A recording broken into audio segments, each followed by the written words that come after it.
Pues bien, nuevamente estamos por acá. Ahora vamos a hacer un problema un poquito ya más complicadillo, en 3 dimensiones. Y entonces hay que tener más cuidado al momento de hacer el producto cruz. Si hacemos vectores, usamos vectores con componentes. Y la regla de la mano derecha, cuando los usamos en forma escalar, por así decirlo. El ejercicio dice lo siguiente: ¿con qué ángulo, aquí me falta un acento, con qué ángulo respecto al eje X se debe disparar una partícula que tiene una carga de menos 180 microcoulombs si en la dirección más X actúa un campo magnético con intensidad de 0.25 teslas? Y la fuerza magnética que resulta sobre la partícula es de 765 milinewtons en la dirección más Z. Y su velocidad original estaba sobre el plano XY con magnitud de 360 metros sobre segundo. Bueno, precisamente, aquí está el dibujo. La velocidad va a estar sobre el plano XY. Aquí estoy dibujando un sistema coordenado derecho. Voy a considerar que el plano XY pertenece al pintarrón. Y el eje Z estaría saliendo del pintarrón para que se considere un sistema coordenado derecho. Pero a la mano derecha y J me la cago respecto a los vectores, el producto cruz de vectores unitarios. El vector unitario I, cruz J, se dirige hacia el eje Y y me dice que la dirección sería positiva hacia afuera. Bueno, ese es el producto cruz o la regla de la mano derecha. En este caso me dice que el campo magnético va en la dirección positiva X, entonces va a estar, como quien dice, saliendo de esta pared lateral que está atrás de mí, en esta dirección horizontal, ¿de acuerdo? De tal manera que hay un campo magnético. Ese campo magnético no es totalmente perpendicular a la velocidad. Entonces, si la velocidad fuera paralela, es decir, con un ángulo θ de 0 grados, pues no se va a generar ninguna fuerza magnética. La condición es que exista una velocidad perpendicular al campo magnético. Entonces, lo que tendríamos que considerar aquí es la velocidad que genera fuerza magnética.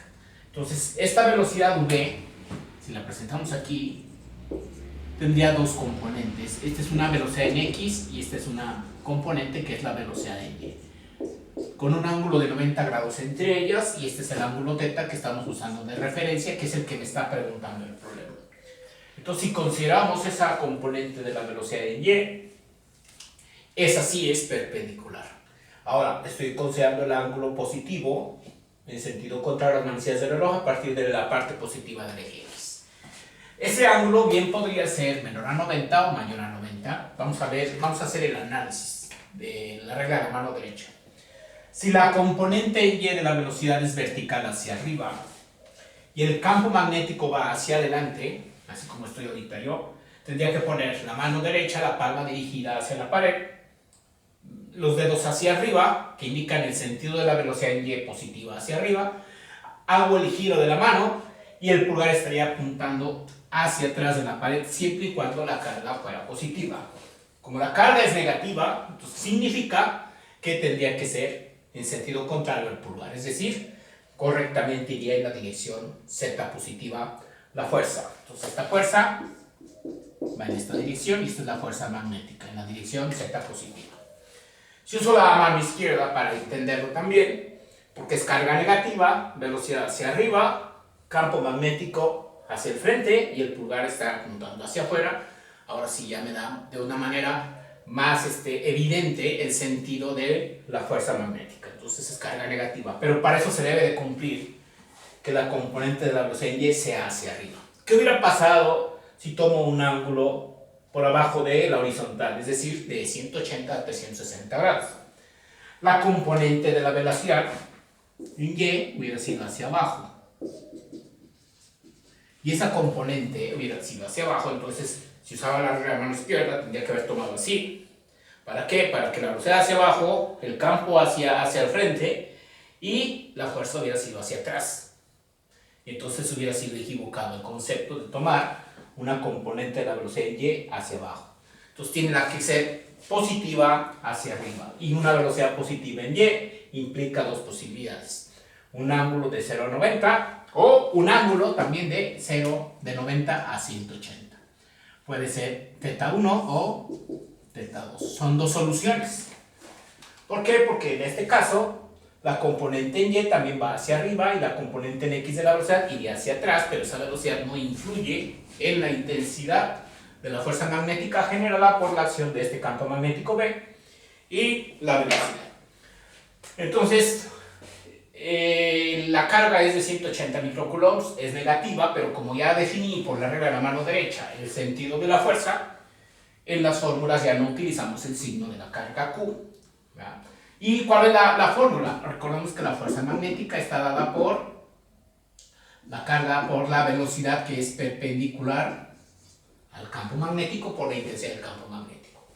Esta componente perpendicular de la velocidad es la componente en Y de la velocidad, y esta va a ser V multiplicada por qué función.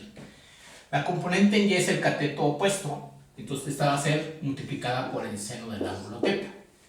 Y llegamos precisamente a la fórmula que nos dice que la carga por la velocidad por la intensidad del campo por el seno del ángulo me da la fuerza. Hay que recordar que esto viene de un producto cruz. En forma vectorial es la carga por la velocidad producto cruz, vector campo magnético. Y cuando queda en forma escalar, precisamente la magnitud de la fuerza es esta fórmula que tenemos aquí, multiplicará las magnitudes de los tres variables por el seno del ángulo, sin incluir el signo de la carga. Aquí sí se incluye en forma vectorial, porque estoy manejando vectores, y para saber si va en la dirección X, Y o Z. Ya que tenemos entonces la fórmula, vamos a despejar. Yo aquí necesito el ángulo, entonces el seno del ángulo, al despejar hay que dividir toda la ecuación entre la carga por la velocidad por el campo magnético. Entonces, ¿qué va a pasar? Que la fuerza magnética se tiene que dividir entre la carga, la velocidad y la intensidad del campo. Pero tienen que ser unidades concordantes. Y uno de los errores que a veces cometemos es que no vemos qué unidades tenemos. Por ejemplo, la carga está en microcoulombs. Y la carga no me conviene manejarla en microcoulombs. Tenemos que tenerla en coulombs. Entonces, si la carga es 180 microcoulombs, aplicamos mi factor unitario. Si no tengo práctica para hacerlo mentalmente, mi factor unitario dice que tengo que poner coulomb en el numerador y microcoulombs en el denominador.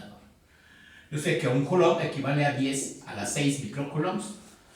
Y entonces esto quedaría 180 por 10 a la menos 6. 180 por 10 a la menos 6 microcoulombs. No, ya no son microcoulombs, microcoulombs se simplifica y queda coulombs. Ya está la carga en coulombs.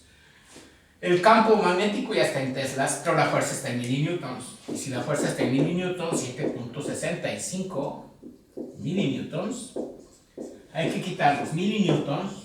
Sabemos que 10 a la 3 milinewtons, o sea 1000 milinewtons, equivalen a un newton. Entonces es lo mismo que dividir entre 1000. O lo podemos dejar como 7.65 por 10 a la menos 3 newtons. Ya están las conversiones, la velocidad sí está en metros por segundo. Vamos a hacer el análisis dimensional. ¿Por qué? Porque como es el seno de un ángulo, esto debe dar unidades de fuerza en el numerador y en el denominador también de fuerza, y se deben de eliminar, ¿de acuerdo? Debe ser un número adimensional. La fuerza magnética ya me la dieron, ya está en newtons, la carga está en coulombs, la velocidad en metros sobre segundo y el campo magnético está en teslas. ¿Y qué es tesla? Newton sobre ampere metro. Si recordamos que el ampere es coulomb sobre segundo da ampere, quedaría en el numerador y se simplifica con el ampere. Metro se simplifica con metro y newton se simplifica con newton. Desaparecen las unidades, entonces es correcto el análisis dimensional, seguramente el despeje es correcto. Y entonces más buscamos el ángulo. ¿Cómo vamos a calcular el ángulo? Θ va a ser seno a la menos 1 de la fuerza magnética entre la carga por la velocidad, este es un subíndice, por el campo magnético. Y entonces θ va a ser seno a la menos 1. La fuerza magnética ya la tenemos, 17.65 por 10 a la menos 3. Ya no le voy a poner unidades porque ya hice el análisis dimensional acá. Entre la carga, ¿cuánto fue la carga? 180 por 10 a la menos 6. 180 por 10 a la menos 6. Entonces se va a dividir, entonces este paréntesis no me conviene cerrarlo. Entonces vamos a prolongar la línea. Aquí sí hay un paréntesis. El otro factor es la velocidad, 360 metros sobre segundo, ya están las unidades correctas. Y el campo magnético, 0.25. Ese no hubo necesidad de convertirlo, nada más había que expresar los teslas en las unidades que le corresponden del sistema internacional. Vamos a ver eso.